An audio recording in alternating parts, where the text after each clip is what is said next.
अस्सलाम वालेकुम नाज़रीन, मेरा नाम अली हैदर है और आपका शुक्रगुजार हूँ कि आपने वीडियो देखने के लिए वक्त निकाला। आज 3 बड़ी खबरें हैं जो अलग अलग लगती हैं बाज़ाहिर, लेकिन जब आप इनको जोड़ के देखेंगे ना तो बड़ी ख़तरनाक पिक्चर बनती है। पहली खबर यह है कि अमेरिका अपने मिलिट्री एसेट्स मिडिल ईस्ट की तरफ, मशरिक़ वस्ता की तरफ भेज रहा है। क्या वाकई ईरान पर हमला करने की तैयारी हो चुकी है?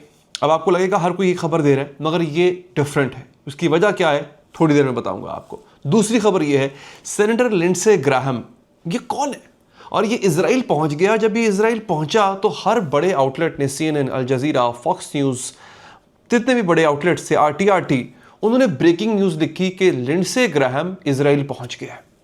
इसके इजराइल जाने का मतलब क्या है, यानी ऐसा क्या हो जाएगा ये शख्स इजराइल चला गया है, तो इस पर बात करेंगे, आपको बताऊंगा। तीसरी खबर है जो कि बहुत इंपॉर्टेंट खबर है मेरे मुताबिक, कनाडा ने चाइना के साथ एक ट्रेड डील कर लिया है और अमेरिका मुंह देखता रह गया। ट्रंप का मुंह जो है वो खुले का खुला रह गया कि ये क्या हुआ, क्योंकि चाइना और कनाडा ने जो डील की है दोस्तों, उस डील ने अमेरिका की इकोनॉमी को गर्दन से पकड़ लिया दोस्तों।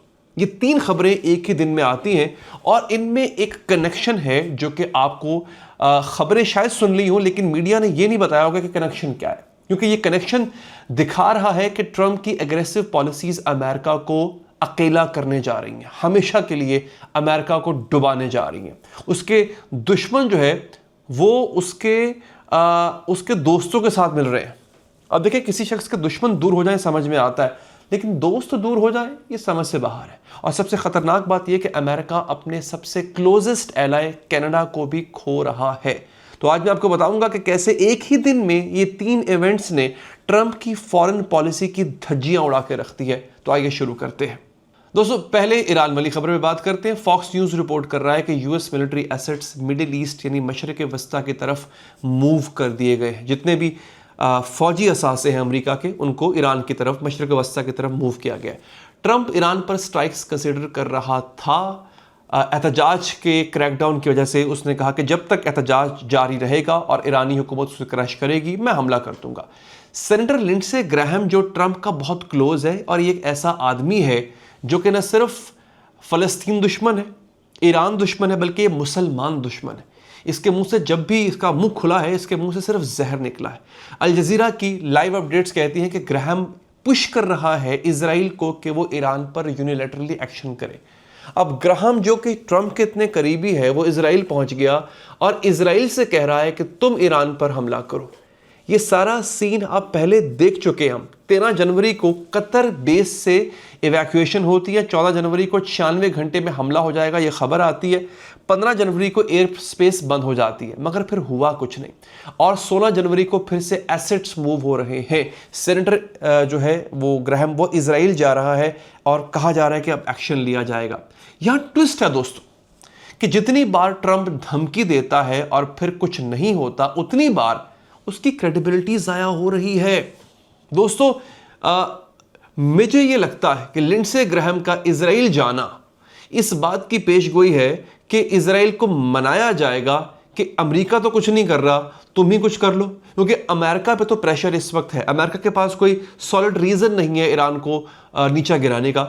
मैं एक तजिया सुन रहा था, बड़ा कमाल का तजिया था वो, कि इससे पहले कि अमेरिका कुछ करता, क्योंकि अमेरिका को एक्सक्यूज ये चाहिए था कि ईरान आम शहरियों पर जुल्म कर रहा है।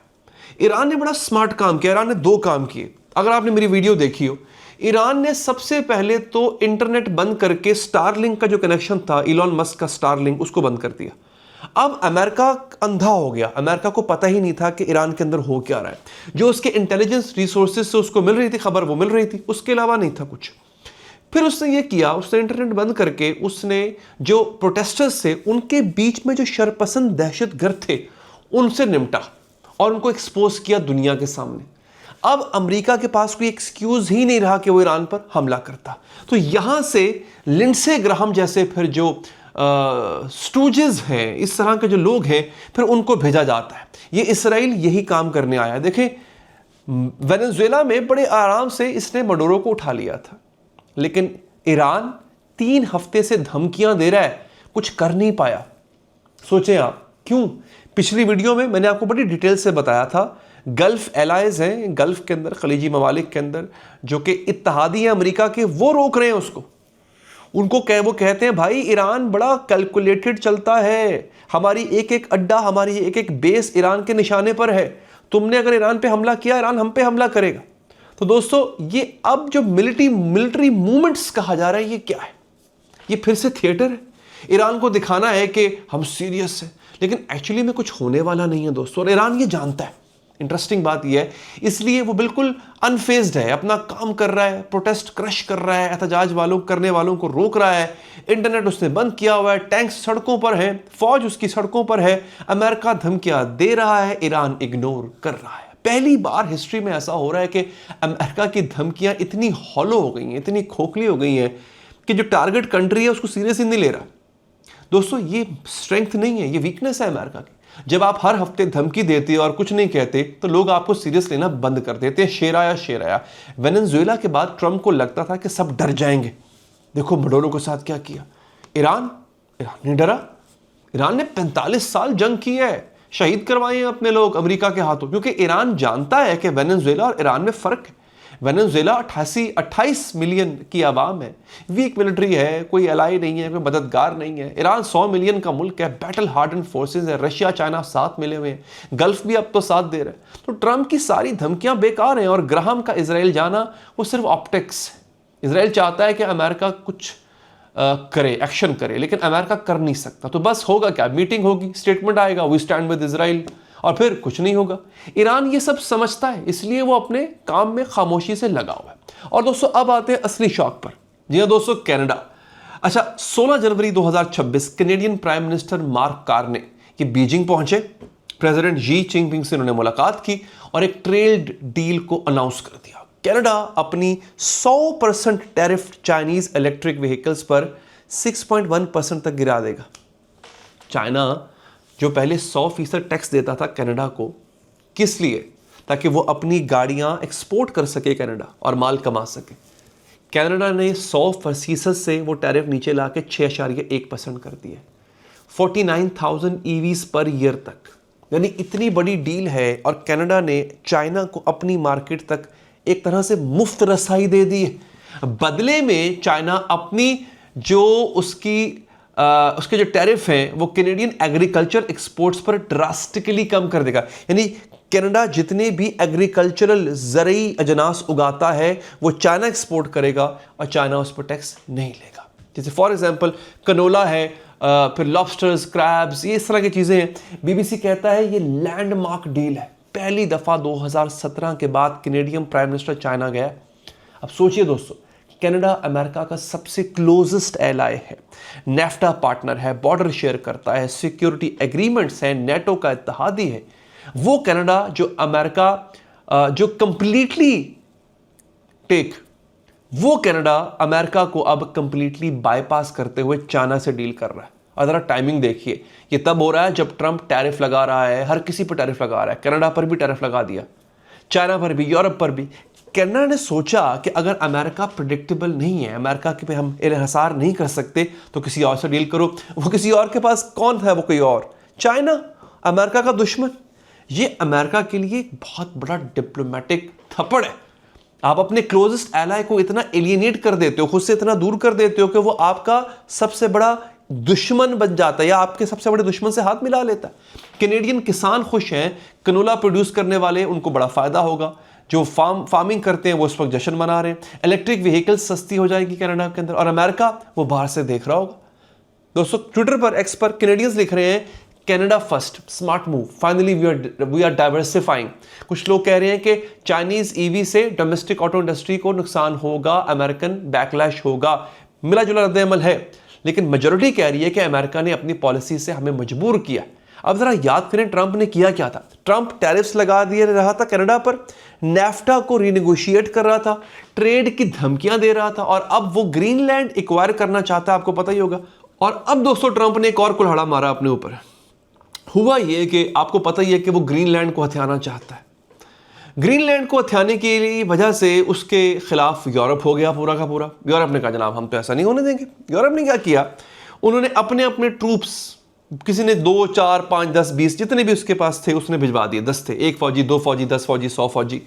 लड़ना मकसद नहीं था, ये ट्रंप को एक सिंबल देना मसला था कि जनाब देखो हम ग्रीनलैंड तुम्हें नहीं लेने देंगे। पूरे यूरोप ने अपनी अपनी फौज भिजवाई है ग्रीनलैंड में, और अब ट्रंप डर गया। उसने कहा ये क्या हो गया, मुझे पूरे यूरोप से लड़ना पड़ेगा।